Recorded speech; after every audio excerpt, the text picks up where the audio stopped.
What is going down, ladies and germs? This is Bronco Juggalo, and I'm back with a top 21 list. Now, this is a kind of a follow the leader kind of thing. I'm responding to Dave's video, who responded to Jason's video, who responded to Joe's video, who responded to Craig's video, and it kind of morphed into this slasher thing. So I'm going to give you 21 slashers that everybody should see. Now, these are not in any particular order. They're also not my favorite slasher movies of all time or anything like that. And there are no big franchises in it. What I have decided to do, I watched all the other guys' lists, and I've tried not to get any slashers that they've already showed. I've decided to do independent slashers, indie films, things of that nature. So you won't see any of the big franchises. Now, let me be clear. Halloween, for those of you that don't know, was an indie film. It was an independent slasher, but I'm not including it because it spawned this franchise that is now a mainstream franchise. So I've decided to just keep it to smaller films, smaller franchises. There are going to be some that you know, there are going to be some that you don't know. As I said, no particular order. The first up on the list, just by the way I'm grabbing them, is Bone Jangles. Now, this is just a really fun, cool, and unique slasher movie with a very complex storyline, but it's done in such a way that it makes it to where you really don't have to think about it. This is an awesome, fun film. Coming up next, we have Ice Cream Man. Now, this is an awesome fucking movie starring Clint Howard, and it was released in, I believe, 1991. I've already done a review on it. You should go check that out if you want to. In fact, I've done a review on a few of these.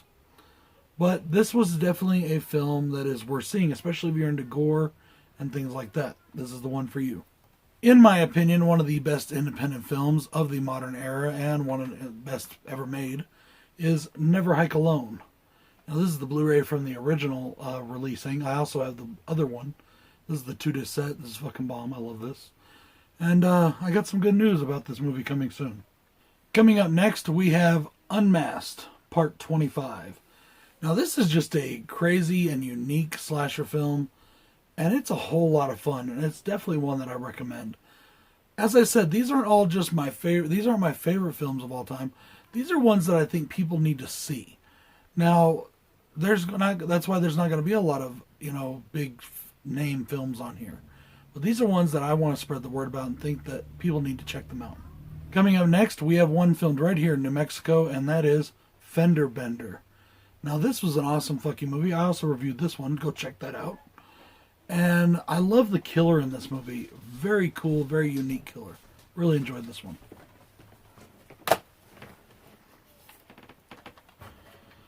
Bringing in another Wild Eye title, we have Killer Campout. If you like 80s horror, 80s slashers, you'll love this one.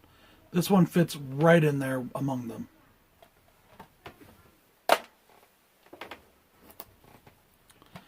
Another modern day slasher that I think is absolutely phenomenal that needs way more attention than it gets is Cat Sick Blues.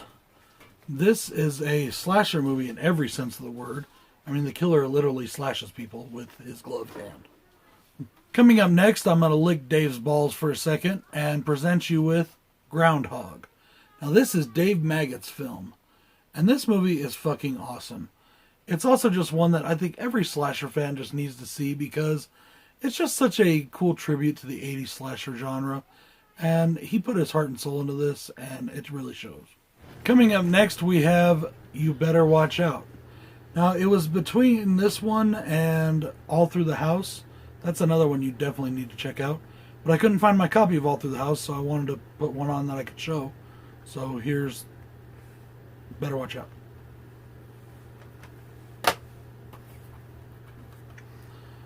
Coming up next, we have a French film known as High Tension here in America. And this fucking movie is phenomenal. It is a killer slasher movie with one hell of a twist. Coming up next, we have a grindhouse slasher film called The Super.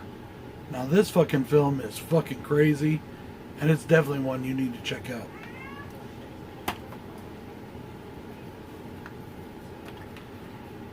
Moving right along to Triggered. This is a fucking phenomenal slasher film very low budget, and just very fucking... It just hits the right fucking nerves, if you know what I'm saying.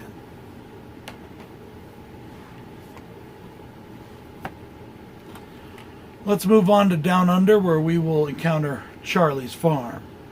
Now, Charlie's Farm is just a fucking phenomenal slasher film with what should, in my opinion, be the next big horror icon. Moving on to some old school horror, we got Alice, Sweet Alice. And even more old school with Blood Feast. Herschel Gordon Lewis practically made a career after this movie because of this movie. The next two films finally got a release here in America on Blu-ray and DVD. One of them had a VHS release, I know for sure. I'm not sure about the other one. But they were super hard to find for the longest time. And the first one I'm going to talk about is Scary Movie. Awesome fucking movie. Such a cool and unique film. Complete passion that was put into this. Just makes it such a fun and awesome movie. Next up is another shot-on-video film, and that is Blood Lake. This is, in my opinion, a awesome, phenomenal film that shows what you can do with absolutely zero budget and just having some fun with your friends. Now, I'm not saying this is the greatest movie ever made. There's, obviously not. But it is definitely an awesome movie, and it is a staple of the shot-on-video subgenre. Yet another shot-on-video film, we have Death Nurse. I think that this movie, even though this one and its sequel are practically the same as the director's last film, it's just such a phenomenal, fun film that it's definitely one you want to see in your collection, and it's definitely one you just need to see.